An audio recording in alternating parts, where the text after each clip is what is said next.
मित्रांनो नमस्कार, मी रमेश धनावडे.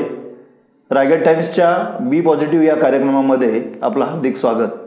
मित्रांनो, आपल्या राष्ट्राच्या उभारणीमध्ये जसं नॅशनलाइज बँकांचं जसं महत्त्वाचं स्थान असतं, तसेच पतसंस्थांचं देखील खूप महत्त्वाचं कार्य असतं असं मला वाटतं. कारण ग्रामीण जनतेसाठी, ग्रामीण विभागासाठी पतसंस्था खूप महत्त्वाचं कार्य करीत असतात. आणि यासाठीच अधिक माहिती घेण्यासाठी आपण आज इथे एका सन्माननीय व्यक्तीला बोलवलेलं आहे. त्यांचं नाव आहे गिरीशजी तुळपुळे. गिरीशजी नमस्कार. नमस्कार. सर्वप्रथम रायगड टाइम्सच्या बी पॉझिटिव्ह या कार्यक्रमामध्ये आपलं हार्दिक स्वागत. आपल्याला रायगड भूषण पुरस्कार मिळाला याबद्दल आपलं अभिनंदन करतो. आभारी आहे. मला आपल्या घरच्या पार्श्वभूमीविषयी जाणून घ्यायला आवडेल. आपण मूळचे कुठले आणि आपली कौटुंबिक पार्श्वभूमी काय?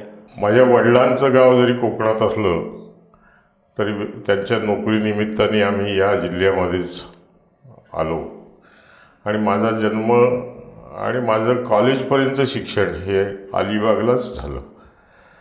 अलिबागच्या JSM कॉलेजमध्ये मी इंटर सायन्सपर्यंत इथे शिकलो. त्याच्यानंतरचं माझं पुढचं 3 वर्षाचं डिप्लोमा मी इंजिनिअरिंगमधला केला, तो पुण्याला केला. त्यामुळे आम्ही आता अलिबागचेच आहोत असं सगळ्यांना सांगत असतो. माझी फॅमिलीचा विचार करता माझे वडील आणि आई शिक्षिका होती. त्याच्यामुळे सामान्य कुटुंबातूनच आम्ही मंडळींनी त्यावेळेलासुद्धा आम्ही 3 भाऊ 3 बहिणी असं कुटुंब होतं आमचं. मूळचे संस्कार हे संघ विचाराचे असल्यामुळे आणि स्वभाव हा थोडासा चळवळी असल्यामुळे कॉलेज जीवनामध्ये सुद्धा विद्यार्थ्यांचं संघटन करण्याच्या दृष्टीने माझा कल होता आणि त्याचमुळे आम्ही अलिबागच्या JSM कॉलेजमध्ये अखिल भारतीय विद्यार्थी परिषदेची अलिबाग शाखा चांगल्या पद्धतीने आम्ही चालवू शकलेलो होतो.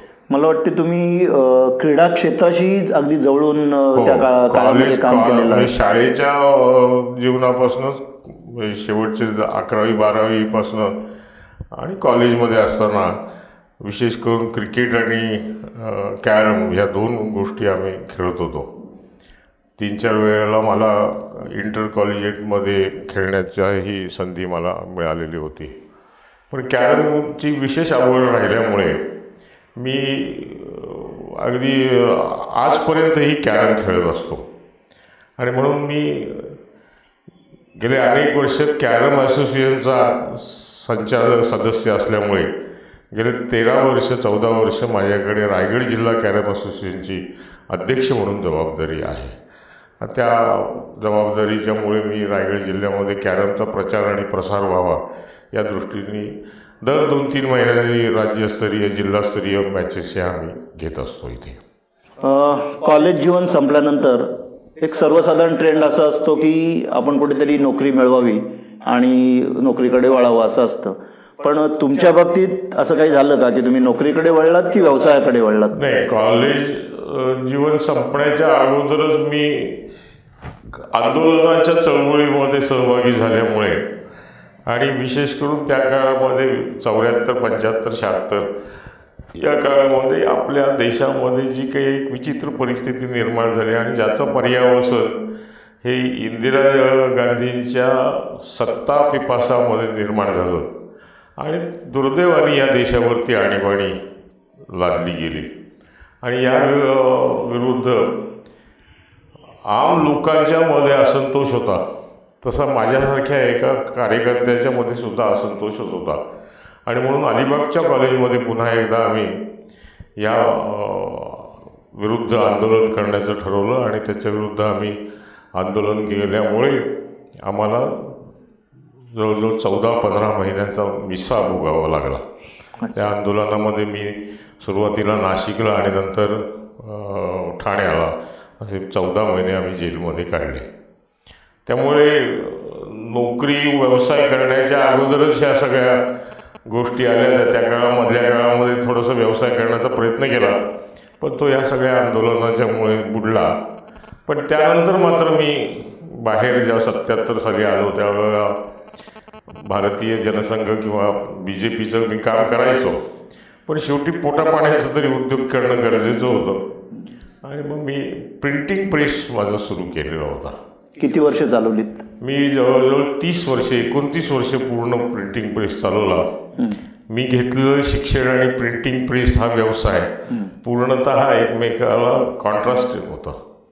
पण तरीसुद्धा माझ्या शिक्षणामुळे प्रेसमध्ये स्पेशलायझेशनमध्ये मी इंग्रजी काम चांगल्या पद्धतीने करायचो आणि आजूबाजूला त्यावेळेला RCA, IPCA, अन्य मोठमोठ्या कंपन्या ज्या आल्या त्यांच्यातलं इंग्रजी प्रिंटिंगचं काम माझ्याकडे त्या काळामध्ये मोठ्या प्रमाणावर आलं आणि मी त्याच्यात यशस्वी झालो असं म्हणायला हरकत नाही. तोच माझा व्यवसाय हा खऱ्या अर्थाने कुटुंबाला, कारण मधल्या काळामध्ये माझं लग्न झालं, मुलं बाळं झाली, त्याच्यामुळे त्यांनाही आणि माझे आई वडील हे रिटायर्ड झाले त्या काळात, त्यामुळे मी व्यवसाय चांगल्या पद्धतीने करत होतो. पण त्याच वेळेला जे काही BJPनी काम माझ्यावर दिलेलं होतं, जबाबदारी दिलेली होती, ती अगदी पूर्णतः समाधान त्यांना मिळेल अशा पद्धतीने मी काम केलं आणि म्हणून रायगड जिल्ह्याचा सरचिटणीस म्हणून मी 6 वर्ष तिथेही काम केलेलं होतं. पण 93 सालानंतर मी सहकार क्षेत्रामध्ये 92 साली मी कमळनगरीची स्थापना केल्यामुळे एकच कुठलं तरी काम करावं असं मनाशी ठरवलं आणि राजकीय काम करायचं नाही, प्रत्यक्ष कुठल्याही तऱ्हेचं पद भूषवायचं नाही. शेवटी राजकीय मतं आहेत ती तुमची कधी आयुष्यात बदलणार नाही आहेत.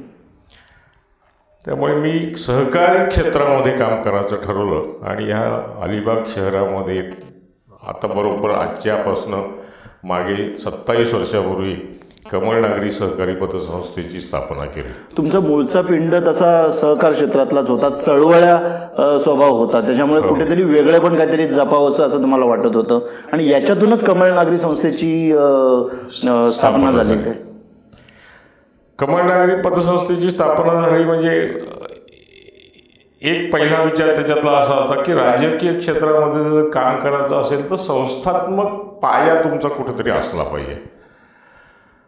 अलिबाग तालुका किंवा एकंदरच रायगड जिल्ह्यातली राजकीय परिस्थिती अशी होती की ज्यामध्ये माझ्या विचारांच्या संघटनांना फार मोठा स्कोप नव्हता. अशा वेळेला संस्थात्मक उभारणी करून राजकीय क्षेत्रामध्ये काम करावं असं आम्ही त्यावेळेला ठरवलं होतं, एक 8-10 मित्रमंडळीने.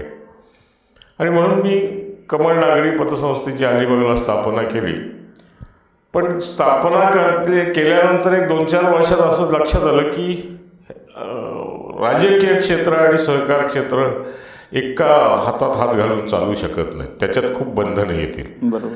आणि मग ती राजकारणासाठी पतसंस्था चालवली पाहिजे, म्हणजे ती 2-4 वर्षाच्याच तिचं आयुष्य राहील अशी कल्पना आल्यामुळे राजकारण कुठलंही न करता, पद न स्वीकारता आपण समाजकारण आणि अर्थकारण या दोन्हीचा वेगवेगळ्या ठेवल्या पाहिजेत असं माझं कायम मत आहे. अन्यथा मीच माझ्या संस्थेतल्या चेअरमनला चिठ्ठी लिहून कळवीन की याला कर्ज दे आणि तो कधी देणार नाही, फेडणार नाही. आणि म्हणून मी राजकीय क्षेत्रामध्ये काम न करता सहकार क्षेत्रामध्ये काम करायचं ठरवलं आणि त्या ह्याच्यामध्ये पूर्ण ॲक्टिव्हली मी काम केलं. आज कमळनगरी संस्थेच्या किती शाखा या रायगड जिल्ह्यामध्ये कार्यरत आहात? आज मी तिला 12 शाखा रायगड जिल्ह्यामध्ये ठिकठिकाणी आहेत आणि या 12 शाखांच्या मधलं जवळजवळ 90 कर्मचारी काम करत आहेत, डायरेक्टली त्यांना बेनिफिट मिळतो असे. आणि आज 305 कोटी रुपयांचा व्यवहार, आत्ता जर मी कालच त्याचा जल्लोष 305 कोटींचा असा कार्यक्रम साजरा केला. म्हणजे ठाण्यापासून सावंतवाडी अगदी बांद्यापर्यंत एवढ्या पसरलेल्या या सगळ्या क्षेत्रामध्ये जवळजवळ 1600 पतसंस्था आहेत आणि ह्या 1600 पतसंस्थांमध्ये 1 नंबरची पतसंस्था म्हणून कमळनगरी सहकारी पतसंस्था आज नक्की काम करते आहे. क्या बात आहे. आणि ते केवळ त्याच्यावरती कॉन्सन्ट्रेशन केल्यामुळे. पण ते करत असताना मात्र एक त्याच्यातलं पथ्य मी पाळलेलं आहे की आयुष्यभराचा हयातभर मी कधीही चेअरमन राहिलेलं नाही. पहिले 7-8 वर्ष आवश्यकता होती तेवढ्या वर्षी मी त्याचा अध्यक्ष म्हणून काम केलं आणि म्हणून माझ्या पतसंस्थेमध्ये गेल्या 27 वर्षामध्ये 9 चेअरमन वेगवेगळे झाले. त्यामुळे कायमचा शिक्का चेअरमन म्हणून मी कधीही घेतला नाही आणि सहकाराला हेच अपेक्षित आहे. तुमची टीम जेवढी चांगली तेवढी हे उभं राहू शकतं. अन्यथा एखाद्या माणसाचं जर नेतृत्व कायम असेल तर कदाचित धोका निर्माण होऊ शकतो आणि मी ते पथ्य पाळलेलं आहे. आता हे सगळं करत असताना मी सुरुवातीला जो उल्लेख केला की चळवळी माझा स्वभाव असल्यामुळे या जिल्ह्यातल्या ज्या पतसंस्था होत्या की ज्या पतसंस्थांच्या समोर कायम काही ना काहीतरी समस्या असायच्या उद्भवायच्या त्या हे लक्षात आल्यामुळे मी 99 साली रायगड जिल्ह्यातील पतसंस्थांसाठी रायगड जिल्हा सहकारी पतसंस्थांचा महासंघ अशी एक जिल्हास्तरीय संघटना स्थापन केली आणि त्या माध्यमातून जिल्ह्यातील पतसंस्थांना संघटित करणं सुरू केलं.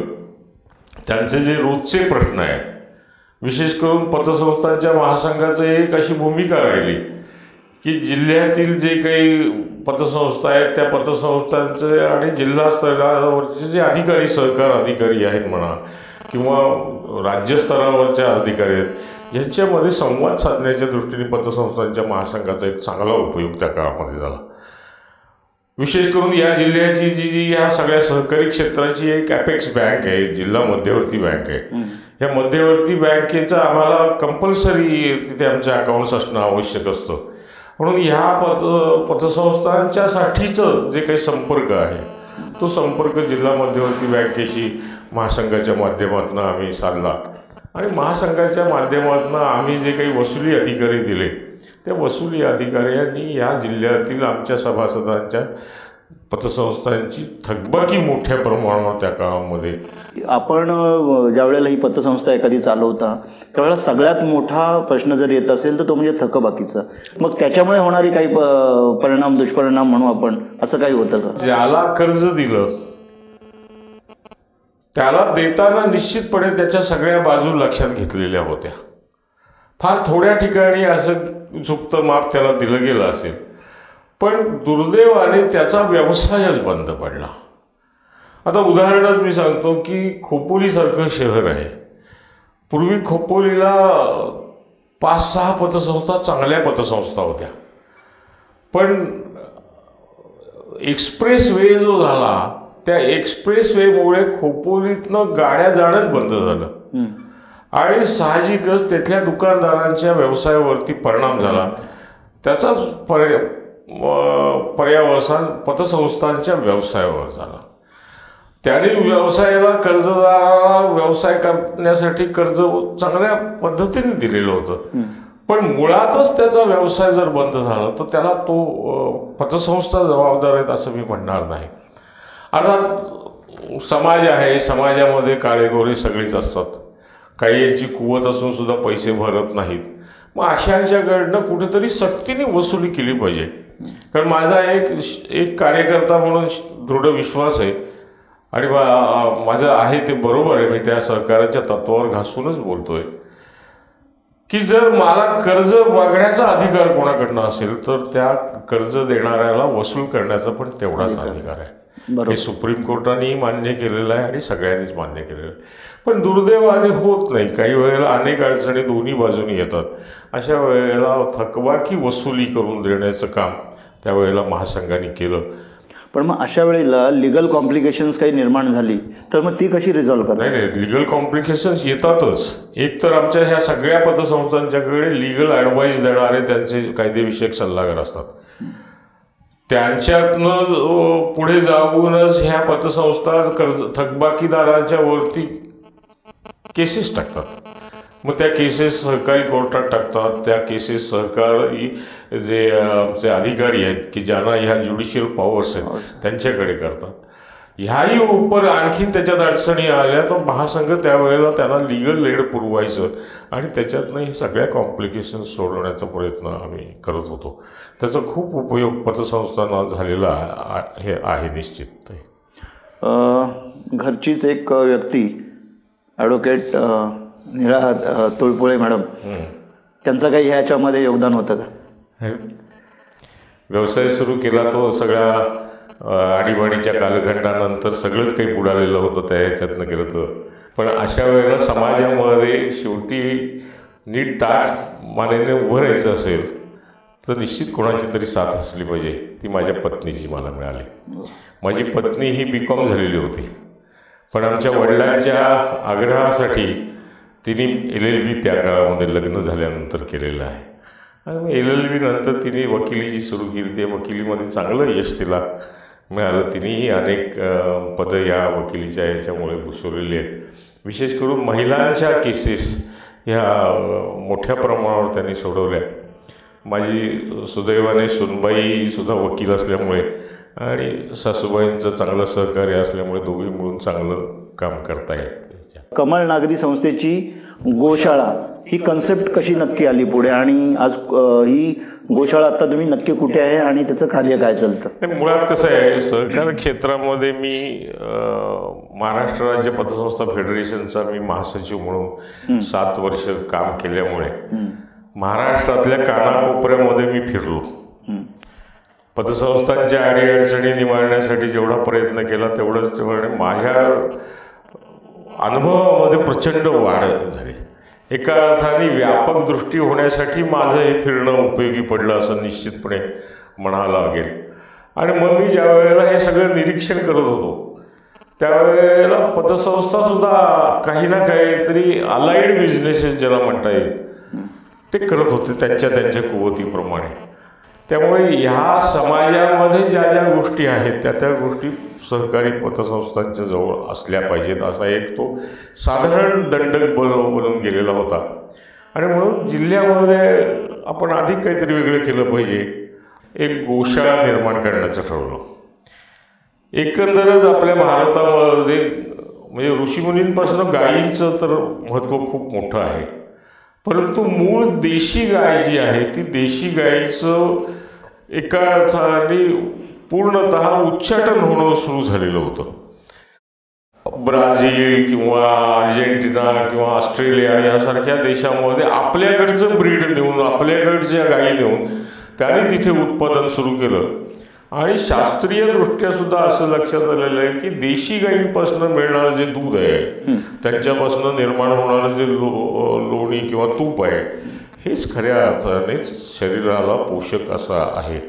इव्हन गोमूत्र जे आहे, देशी गाईचं मूत्र जे आहे ते अत्यंत औषधी असं सिद्ध झालेलं आहे. आणि म्हणून ह्या गायींचं संवर्धन केलं पाहिजे असा प्रयोग सर्वदूर सुरू होता. त्याच्यात एक भाग आपण असावं म्हणून अलिबाग तालुक्यामध्ये आमच्याच मित्राने एक त्यांची जागा होती ती मला देऊ केली की इथे आपण सुरू करू म्हणून एक वेगळा ट्रस्ट निर्माण केला. सार्वजनिक न्यास निर्माण केलेला आहे. त्याचा अध्यक्ष मी आत्ता आहे.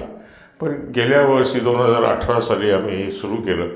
आणि आज निश्चितपणे अभिमान आहे मला की समाजाने दिलेल्या पाठिंब्यामुळे, कारण आज ह्या देशी गायीची किंमतसुद्धा एक गाय घ्यायची झाली तर साधारण 65,000 ते 70,000 रुपये लागतात. पण आज आमच्याकडे समाजाने खूप मोठ्या प्रमाणावर गायी दान दिलेल्या आहेत, दान दिलेल्या आहेत. म्हणजे आम्ही निश्चितपणे त्यांना आम्हाला अभिमान आहे. किंबहुना मी माझा या समाजाचा मला गर्व आहे. त्यांनी दिलेल्या ह्याच्यामुळेच आम्ही 50 गायी तिथे आणू शकलो. अर्थात कमळ नागरी सहकारी पतसंस्थेचा मोठा योगदान याच्यामध्ये असल्यामुळे झालेलं आहे. पण आज चांगल्या पद्धतीने आम्ही करतो. पण मग दूध आणि ते मूत्र जे त्याचं वितरण कसं केलं जातं? आता दूध कसं आहे, आमची कमळ नागरीची यंत्रणा एक मोठी असल्यामुळे सुरुवातीच्या काळामध्ये कमळचेच कर्मचाऱ्यांनी मोठ्या प्रमाणावर दूध घ्यायचं ठरवलं. सुरुवातीच्या काळात फार मोठं दूध उरत नव्हतं कारण गायींची संख्या कमी होती.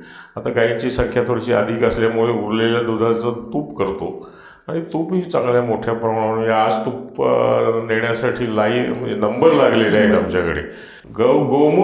गोमूत्रासाठी आम्ही मुद्दाम एक लॅबोरेटरी छोटीशी आम्ही उभी केलेली आहे. आमचेच एक सहकारी आहेत जे RCFमध्ये नोकरी करतात. त्यांनी एक छोटीशी लॅब उभी करून शास्त्रीय दृष्टीने गोमूत्र अर्क तयार केलेला आहे. तो गोमूत्र अर्क आम्ही जो रोजचा तयार करतो त्याची विक्री कमळनगरीच्या स्टॉलवर आणि अन्य ठिकाणी अशी करतो. त्याचप्रमाणे आम्ही एक फिनेल तयार करतो. कमळनागरीचा कार्यभार सांभाळता आपण जिल्हा पातळीवर आणि राज्य पातळीवर सुद्धा या संस्थांमधून काम केलं. त्याविषयी काय सांगाल? जिल्हा पातळीवरती काम करत असतानाच माझी 2-3 वर्षातच राज्य पतसंस्था फेडरेशनवरती निवड झाली संचालक म्हणून, आणि 1 वर्षातच मी उपाध्यक्ष म्हणून काम करू लागलो.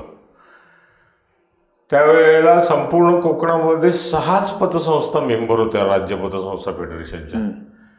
मी सातत्याने कोकण अगदीपासून डहाणूर टू बांदा इथपर्यंत मी प्रवास करायचो. त्या ह्याच्यामध्ये मी ज्या वेळेला महासचिव झालो 8 वर्षांनी, त्यावेळेला 284 मेंबर्स पतसंस्था झाल्या. आणि एकंदरच त्या कामाची व्याप्ती, त्या फेडरेशनचं काम करत असताना आलेले अनुभव आणि त्याच्यातनं काम करण्याची मिळालेली उर्मी, ह्याच्यातनं मला खूप रस या कामामध्ये मिळायला लागला. साहजिकच माझे राज्यस्तरावरचे जे काही कार्यालय सहकाराशी संबंधित होती त्यांच्याशी संबंध मोठ्या प्रमाणावर आला. माझ्या नैमित्तिक कामामधला तो एक भाग बनून गेला. आणि म्हणून पतसंस्थांच्या बाबतीतले जे जे काही प्रश्न असतील ते सोडवण्याच्या दृष्टीने जे प्रयत्न सरकारी शासकीय स्तरावर व्हायला लागले, त्याच्यासाठी आवश्यक असलेल्या समित्या, विचारविनिमय करण्यासाठी कमिट्या, या कमिट्यांमध्ये सुद्धा माझा समावेश त्यावेळेला केला गेला. विशेष करून पतसंस्थांच्यासाठी जे काही ऑडिट असतात, या ऑडिटच्या मध्ये आमूलाग्र बदल त्या निकषांमध्ये झाले पाहिजेत या दृष्टीने शासनाने एक कमिटी स्थापन केलेली होती. त्या कमिटीचं काम जवळजवळ वर्षभर चाललेलं होतं. आणि त्या वर्षभराच्या कमिटीच्या कामामध्ये मी सातत्याने एक अशासकीय सभासद म्हणून त्याच्यामध्ये सहभागी झालेलो होतो. वेगवेगळे निकष ठरवणाऱ्या कमिट्या ज्या ज्या वेळेला शासनाने त्या 2005 ते 2012 ह्याच्यामध्ये निर्माण केल्या, त्या ह्याच्यामध्ये माझा समावेश अगदी आग्रहाने त्यांनी केला. विशेष करून आत्ता जी 97वी घटना दुरुस्ती पतसंस्था आणि सहकारी संस्थांच्या दृष्टीने खूप मोठी पार्लमेंटमध्ये मंजूर करून आलेली आहे, त्याची आज चर्चा खूप अगोदरपासून सुरू होत्या. त्याच्यामध्ये कोणते कोणते निकष असावेत, कोणते कोणते निकष हे आज असलेले जाचक आहेत, याच्या संदर्भामध्ये खूप व्यापक अशी चर्चा सर्वदूर आम्ही त्या पतसंस्था फेडरेशनच्या माध्यमातून केली, शासन स्तरावरही केली. त्या समितीमध्ये सुद्धा सुरुवातीच्या काळामध्ये प्रायमरी प्रस्ताव, ज्याला प्रारूप म्हणता येईल, असं तयार करण्याच्या समितीमध्ये मी काम केलेलं होतं. आणि म्हणूनच साहजिकच 2008 साली किंवा 2009 साली मला 2 वेळेला परदेशवारी करण्याचा योग आला, की ज्याच्यामध्ये बँकॉकला सुरुवातीच्या काळामध्ये आम्ही 2घच जण केलेलो होतो भारताचे प्रतिनिधी म्हणून. कारण विशेष जो सहकार आहे तो भारताचा महाराष्ट्रातच आहे, त्याच्यामुळे महाराष्ट्रातनं आम्ही 2 प्रतिनिधी संपूर्ण देशाचं प्रतिनिधित्व केलं होतं. आणि त्याच्या पुढच्या वर्षी लगेचच 2009 साली सेऊलला कोरियामध्ये मला जाण्याचं हे आलं होतं. सेऊलच्या परिषदेमध्ये विशेष करून सांगायचं झालं तर 85 देशांचे प्रतिनिधी, सहकार क्षेत्रातले प्रतिनिधी आलेले होते. त्याच्यामध्ये काही अधिकारीही होते, त्या त्या देशातले अधिकारी. कारण काही देशांमध्ये सहकार फार थोडा आहे, छोटा आहे. आपल्याकडे महाराष्ट्रामध्ये, भारतामध्ये आणि दक्षिण आशियामध्ये जास्त मोठ्या प्रमाणावर आहे. पण त्या 85 देशांच्या प्रतिनिधींसमोर मला मुख्य भाषण करण्याचे मला नक्की त्यावेळेला सन्मान मिळालेला होता. आणि म्हणून मला तो एक मोठा भाग्याचा क्षण असा निश्चितपणे वाटतो. त्यामुळे जसं तालुका स्तरापासून मी काम सुरू केलं, तसं आंतरराष्ट्रीय स्तरावर सुद्धा काही प्रमाणामध्ये माझे मित्र त्यावेळेला माझे निर्माण झाले, की ज्याचा उपयोग मला आजही मोठ्या प्रमाणावर होतो आहे. संवाद ही पत्रिकाही मला वाटतं तुम्ही काढली, त्या संवाद पत्रिकेविषयी तुम्ही काय सांगाल? पतसंस्थांचे चालक आणि पतसंस्थांच्या बाबतची खरी अर्थाने जबाबदारी ज्यांच्यावर असते त्या कर्मचारी अधिक प्रशिक्षित चांगल्या पद्धतीने जर होऊ शकले तरच समाजाला अधिक चांगल्या पद्धतीने ते सेवा देऊ शकतील.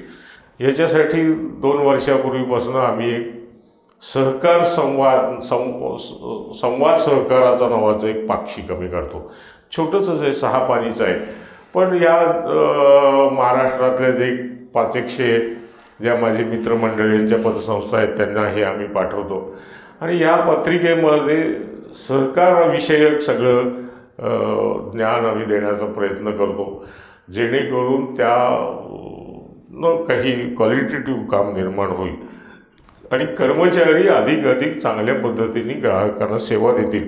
कारण पुन्हा काही झालं तरी स्पर्धा ही राहणारच आहे आणि स्पर्धेमध्ये त्यांनी टिकलं पाहिजे, याच्यासाठी त्या पत्रिकेतनं आम्ही लोकांना देण्याचा प्रयत्न करतो. चांगलं यश मिळतं आहे, चांगले लेखकही आम्हाला मिळालेले आहेत. फक्त त्याच्यासाठी दर 15 दिवसांनी मात्र स्वतःला अभ्यास करून काही ना काहीतरी लिहिण्याची मात्र तयारी ठेवावी लागते. सहकार क्षेत्रामधल्या या ज्या तुमच्या बँक्स आहेत, त्या बँक्स बऱ्याचशा डबघाईला आलेल्या काही असतात, काही बुडीतमध्ये निघालेल्या असतात, काही नंतर बंद होतात. मग अशा वेळेला ही नेमकी कारणं काय असतात? लोकांनी विश्वास कसा ठेवावा? मुळामध्ये कसं आहे की सहकारामध्ये ज्या काही संस्था आहेत त्या संस्थांचे जे चालक आहेत, संचालक आहेत, हे त्याचे मालक नाही आहेत, ते विश्वस्त आहेत, ट्रस्टी आहेत. त्याने ट्रस्टी विश्वस्त म्हणूनच काम केलं पाहिजे. ज्या वेळेला ही भावना बाजूला होते आणि ही माझी संस्था आहे आणि मी ह्याचा कोणतरी मालकच आहे, त्यावेळेला अशा तऱ्हेचे घोटाळे, बँक बुडणं, संस्था बुडणं हे होतात. मध्यंतरी गेल्या 5-6 वर्षापूर्वी महाराष्ट्रामध्ये जणू काही एक लाटच आली ती बुडण्याची, असं बघा. बरोबर. या सगळ्या ह्याच्यामध्ये त्या संचालकांनी जे काही गैरवर्तणूक केली, चुकीचं काम केलं, नको तेवढे पैसे दिले, अशामुळे त्या बँकेची पतसंस्थेची पतच राहिली नाही. आणि मग ज्या ग्राहकांनी तुमच्याकडे मोठ्या विश्वासाने पैसे ठेवलेले होते, तो विश्वासाला तडा गेला आणि एकदा पैसे वाटून झाल्यानंतर ते पैसे येत नाहीत ही स्थिती आहे. आणि मुळे एकंदरच सहकारी चळवळीवरती याचा परिणाम. कारण मला आठवतं आहे रायगड जिल्ह्यातल्या या ज्या पतसंस्थांनी या अशा बुडीत झालेल्या बँकांमध्ये पैसे ठेवले, ते सुद्धा समाजातल्या लोकांनीच त्या पतसंस्थांना दिलेले पैसे होते ना. त्यामुळे बँका बुडाल्या, त्याच वेळेला ह्या काही पतसंस्थांवरही डायरेक्ट परिणाम झाला. पण पतसंस्थांनी सुद्धा पैसे ठेवताना त्याचे जे काही पैसे ठेवण्याचे इन्व्हेस्टमेंट ऑफ फंड्स जे आहेत त्या निकषांचा सुद्धा कुठेतरी विचार केला पाहिजे. ग्राहकांनी सुद्धा केवळ तुळपुळे माझ्या ओळखीचे आहेत म्हणून पैसे ठेवावेत असं मी म्हणणार नाही कधी.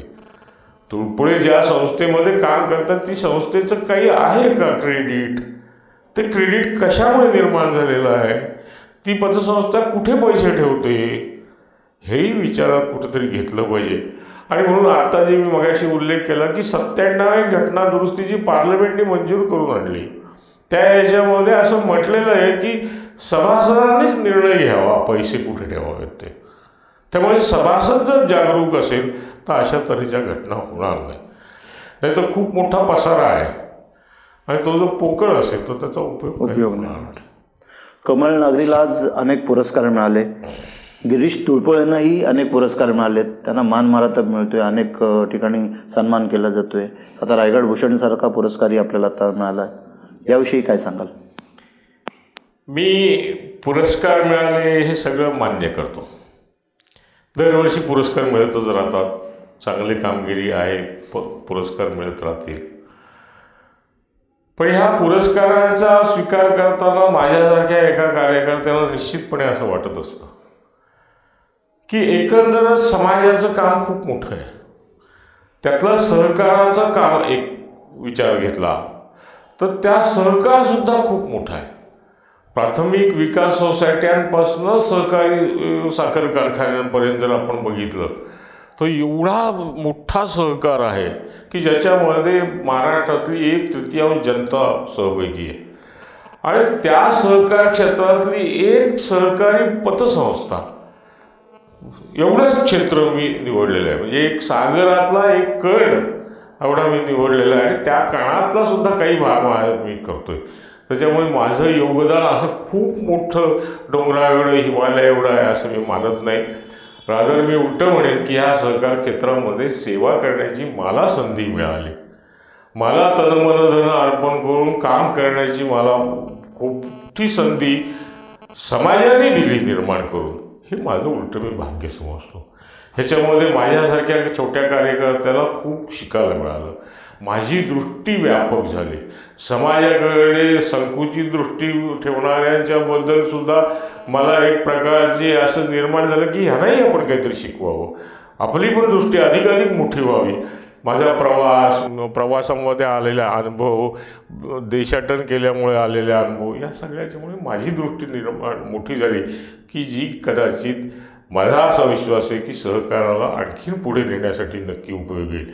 कारण माझा असा ठाम विश्वास आहे की सहकारी क्षेत्रामुळेच आपली जी काही 2004 सालापासून जी आर्थिक परिस्थिती बिघडलेली होती, विशेष करून अमेरिकेसारख्या बलाढ्य राष्ट्राची सुद्धा आर्थिक परिस्थिती बिघडली, त्यावेळेला भारत काही ना काहीतरी टिकून राहिला. तो केवळ सहकाराच्या आपण जे काही अडॉप्ट केलेले प्रिन्सिपल्स आहेत त्याच्यामुळे आहे.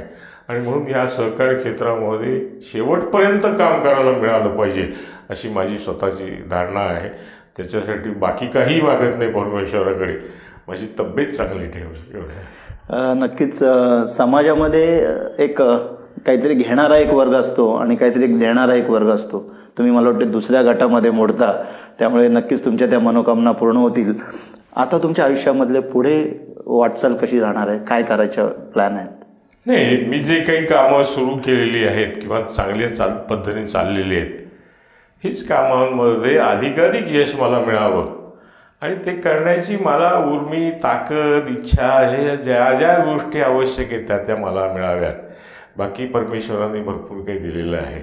आता समाजासाठीच काम करण्याची इच्छा आहे आणि म्हणून सहकार क्षेत्र हे सहकारातील कर्मचारी, संचालक, चालक यांना अधिकाधिक काहीतरी देण्यासाठीचं पत्रिकेचं काम, गोशाळा आणि अन्य याच्यामध्ये ज्या दृष्टीने माझं मेंटली आणि फिजिकली मी फिट राहील हेच राहावं.